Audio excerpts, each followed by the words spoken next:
इस जीप में north Korean military का वह सोल्जर बैठा है जो किम जोंग उनकी पॉलिसी से तंग आकर जीप को तेजी से भगाता हुआ बॉर्डर क्रॉस करने की कोशिश कर रहा है। इसको अच्छी तरह पता है या तो ये मारा जाएगा या जख्मी तो जरूर होगा, तो फिर ऐसी भी क्या मजबूरी हो गई जो यह इतना बड़ा कदम उठाने जा रहा है। इस बारे में आपको आगे चलकर बताएंगे।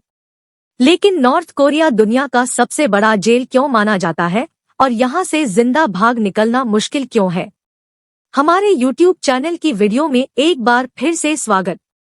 नॉर्थ कोरिया से बिना परमिशन के निकलना किम जोंग उनकी नजर में गद्दारी है, जिसकी कम से कम सजा उम्र कैद और ज्यादा से ज्यादा मौत है। यहाँ तक कि नॉर्थ कोरिया के अंदर भी एक प्रोविंस से दूसरी प्रोविंस बिना परमिशन के जाना जुर्म माना जाता है। लगभग सभी ऑर्गेनाइजेशन का मानना है कि दुनिया में सबसे बड़ा human right record north Korea के पास है। यहाँ तमाम मर्दों को नॉर्थ कोरियन मिलिट्री में कम से कम 10 साल सर्विस करना जरूरी है। फ्री स्पीच जैसी कोई चीज यहाँ मौजूद नहीं और जो भी मीडिया है वो स्टेट के कंट्रोल में है। ये दुनिया का ऐसा देश है जहाँ सजा उसको भी मिलती है जिसके रिश्तेदारों ने कोई जुर्म किया हो। 2009 में 2 साल के बच्चे को भी उम्र कैद की सजा सुनाई गई, सिर्फ इस वजह से कि उसके पेरेंट्स के पास से बाइबल की किताब मिली थी, क्योंकि नॉर्थ कोरिया में किसी रिलीजन को फॉलो करना भी जुर्म माना जाता है। यहाँ बाहर की दुनिया से किसी फॉरेनर का आना भी काफी मुश्किल है और अगर किसी फॉरेनर को यहाँ आने की परमिशन मिल भी जाए तो उसके पूरे ट्रिप के दौरान उस पर नजर रखी जाती है और उसको सिर्फ उन्हीं जगहों पर लेके जाया जाता है जहां सिर्फ वो कुछ देखने को मिले जो सरकार दिखाना चाहती है। कई बार तो फॉरेनर को भी मार दिया जाता है अगर वो नॉर्थ कोरिया में कोई भी ऐसी हरकत करे जो लोकल लॉ के खिलाफ हो, जैसा कि ऑटोम एम्पियर के साथ हुआ था। यह यूएस सिटीजन थे जिन्होंने 2015 में नॉर्थ कोरिया विजिट किया था। 2016 में इनको तब अरेस्ट किया गया जब उन पर इल्जाम लगाया गया कि उन्होंने अपने होटल रूम से गवर्नमेंट का प्रोपेगेंडा पोस्टर हटाया है। इस इल्जाम के लिए इनको 15 साल की कैद सुनाई गई, लेकिन ही 1 साल के बाद ये नॉर्थ कोरिया के प्रिजन कैंप के अंदर ही कोमा में चले गए और उनको वापस अमेरिका भेज दिया गया। वापस अमेरिका पहुंचने के कुछ ही दिनों के बाद ये उन जख्मों की ताब ना लेते हुए चल बसे जो इनके ब्रेन पे लगी थी। नॉर्थ कोरिया में इनके साथ क्या सलूक किया गया यह आज तक किसी को मालूम नहीं है। इन सब के नतीजे में ऐसा माना जाता है कि नॉर्थ कोरिया एक बहुत बड़ा जेल है जहां लोग आजाद रहकर भी गुलामों की जिंदगी गुजारते हैं। यही वजह है कि नॉर्थ कोरिया के लोग यहां से भागने की कोशिश करते रहते हैं, लेकिन ऐसा करना किसी भी सूरत में आसान नहीं है और इसकी सबसे बड़ी वजह नॉर्थ कोरिया की जियोग्राफी है। नॉर्थ कोरिया के वेस्ट पे येलो सी जबकि ईस्ट पे सी ऑफ जापान लगता है, जहां नॉर्थ कोरियन नेवी का इतना सख्त पहरा रहता है कि किसी भी इलीगल बोर्ड का करीब आना भी पॉसिबल नहीं है। इसके साउथ में साउथ कोरिया है जो कि नॉर्थ कोरिया के सबसे बड़े दुश्मनों में से एक है। इसी वजह से इसके करीब समंदर में पहरा बहुत ज्यादा सख्त रहता है। नॉर्थ कोरिया से भागने वालों के पास साउथ कोरिया से अच्छा ऑप्शन कोई नहीं है।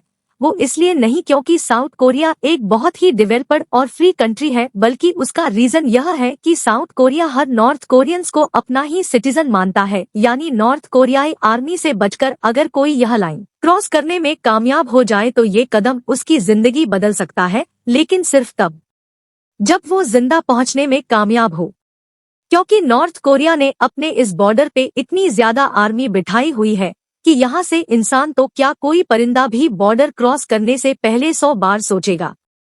यह वीडियो 2017 की है जब एक नॉर्थ कोरियन सोल्जर तेजी से अपनी जीप साउथ कोरिया की तरफ लेकर जा रहा था। बॉर्डर गार्ड को मालूम पड़ा तो उन्होंने उसको चेस किया और उसे पर फायर खोल दिए। वो अपनी जीप छोड़कर बॉर्डर की तरफ भागा, लेकिन नॉर्थ कोरियन सोल्जर्स ने उसे पर कई फायर किए। किस्मत से वो साउथ कोरिया में इंटर तो हो गया, लेकिन कई गोलियां अपने जिस्म पर खाने के बाद उसके बाद शाम को साउथ कोरियन सोल्जर्स आए और उसको घसीटकर अपनी हिफाजत में ले लिया। ऐसे ही कई अटेम्प्ट नॉर्थ कोरिया सिविलियन ने भी किए हैं, जिनमें से ज्यादातर तो मौके पे ही मारे गए, पर जो साउथ कोरिया आने में कामयाब हुए वो भी गोलियों के जख्मों की वजह से ज्यादा वक्त जिंदा ना रह सके। नॉर्थ कोरिया से डायरेक्टली साउथ कोरिया भागना अपनी मौत को दावत देने जैसा ही है, क्योंकि इस बॉर्डर पर नॉर्थ कोरिया ने करीब 7,50,000 सोल्जर डिप्लॉय कर रखे हैं। इसके अलावा बॉर्डर के करीब 5 वायर फेंसेस और लैंड वाइन्स भी लगाई गई है। साउथ कोरिया में एंटर होने का दूसरा और हिस्टोरिकल तरीका यहाँ के नदन बॉर्डर से भागना है। नॉर्थ कोरिया के नॉर्थ में सबसे बड़ा बॉर्डर चाइना और थोड़ा सा हिस्सा रूसिया को भी लगता है। यह तरीका आसान तो है लेकिन मुश्किल से कम नहीं है, क्योंकि नॉर्थ कोरिया को चाइना और रशिया की तरफ से हमले का खतरा नहीं है। इसी वजह से इन बॉर्डर्स पे उनकी मिलिट्री डिप्लॉयमेंट भी कम है। पर ये पूरा 1300 किलोमीटर का बॉर्डर खतरनाक पहाड़ों और जबलात से भरा हुआ है। इसके अलावा चीन के साथ नॉर्थ कोरिया का बॉर्डर ज्यादातर तुलुंग और जालू रिवर के साथ साथ चलता है, यानी अगर कोई डिफेक्टर चीन बॉर्डर तक पहुंच भी जाए तो रिवर क्रॉस करने का चैलेंज उसको फेस करना होगा। इसके लिए डिफेक्टर्स और स्मगलर सर्दियों का वेट करते थे जब दोनों रिवर्स फ्रीज हो जाती थी और वो सिंपली उसके ऊपर से चलकर बॉर्डर क्रॉस करते थे। इसी तरह यह तरीका सख्त गर्मियों में भी काम कर जाता था जब दरिया का लेवल बहुत कम हो जाता है। चीन या रूस पहुंचने पर डिफेक्टर के लिए खतरा अभी टलता नहीं था, क्योंकि नॉर्थ कोरिया की चाइना और रशिया के साथ मिलिट्री अलायंस थी, जिसका मतलब है कि अगर उन्होंने किसी नॉर्थ कोरियाई डिफेक्टर को अपनी जमीन से पकड़ा तो वो उसको सीधा नॉर्थ कोरिया के हवाले कर देते थे और फिर जो नॉर्थ कोरिया उनके साथ हसर करता था उसका अंदाजा लगाना मुश्किल नहीं है। चीन और रसिया पहुंचने पर भी उनका काम खत्म नहीं होता था, बल्कि उनको अब यहाँ से भी भागकर किसी और सेफ कंट्री में जाना होता था। चीन के साउथ में म्यांमार और लाओस है, पर यह दोनों कंट्रीज भी नॉर्थ कोरियन डिफेक्टर्स को अपनी टेरिटरी से पकड़कर वापस नॉर्थ कोरिया ही भेज देती थी। फिर अब ऑप्शन बचता था थाईलैंड, वियतनाम और मंगोलिया, जिनका डायरेक्ट बॉर्डर चीन के साथ लगता है। ये एक तरह से डिफेक्टर के लिए सेफ कंट्री मानी जाती थी, क्योंकि जैसा कि आपने जाना कि साउथ कोरिया तमाम नॉर्थ कोरियंस को भी अपना ही सिटीजन मानता है, इसीलिए यह तीनों कंट्रीज नॉर्थ कोरियन डिफेक्टर्स को वापस नॉर्थ नहीं बल्कि साउथ कोरिया भेज देती थी। तो डिफेक्ट्स का प्लान यह होता था कि वो पहले चीन या रूसिया में इंटर होकर थाईलैंड, वियतनाम या मंगोलिया का रुख करे और फिर वहां पहुंचकर अपने आप को वॉलंटरी अथॉरिटी के सामने सरेंडर कर दे और वहां से उनको जहाज में बिठाकर साउथ कोरिया भेज दिया जाता था, जहां वो अपनी नई जिंदगी की शुरुआत कर पाते थे। 1990 से अब तक टोटल 34,000 नॉर्थ कोरियंस भागकर साउथ कोरिया पहुंचने में कामयाब हो चुके हैं। असल में उसे दौर में नॉर्थ कोरिया को सोवियत यूनियन की सपोर्ट हासिल थी, लेकिन 1991 में सोवियत यूनियन कोरिया की यह सपोर्ट खत्म हो गई और अमेरिका ने भी इस पर काफी सैंक्शंस लगाना शुरू कर दी। इस पॉइंट पर नॉर्थ कोरिया के हालत इतने खराब हो गए कि यहाँ के लोग खाने पीने को भी तरसने लगे। एस्टीमेट्स के मुताबिक इस दौरान यहाँ 35 लाख लोग बेसिक जरूरियात न मिलने की वजह से मारे गए। तभी काफी लोगों ने 1991 के बाद ही यहाँ से भागने का प्लान किया। हर गुजरते साल नॉर्थ कोरिया से भागने वालों की संख्या बढ़ती ही चली गई। 2009 में रिकॉर्ड डिफेक्टर्स नोटिस किए गए, जिनकी संख्या 3000 तक पहुंच चुकी थी। 2010 और 2011 में भी डिफेक्टर्स की संख्या ज्यादा ही रही, लेकिन फिर 2012 की स्टार्टिंग में कुछ ऐसा हुआ जिसकी वजह से डिफेक्टर्स की संख्या अचानक से 50% कम हो गई। वो शख्स जिसने 1994 के बाद से नॉर्थ कोरिया को रूल किया था वो चल बसा और अब गद्दी संभालने की बारी थी उसके बेटे किम जोंग उन की।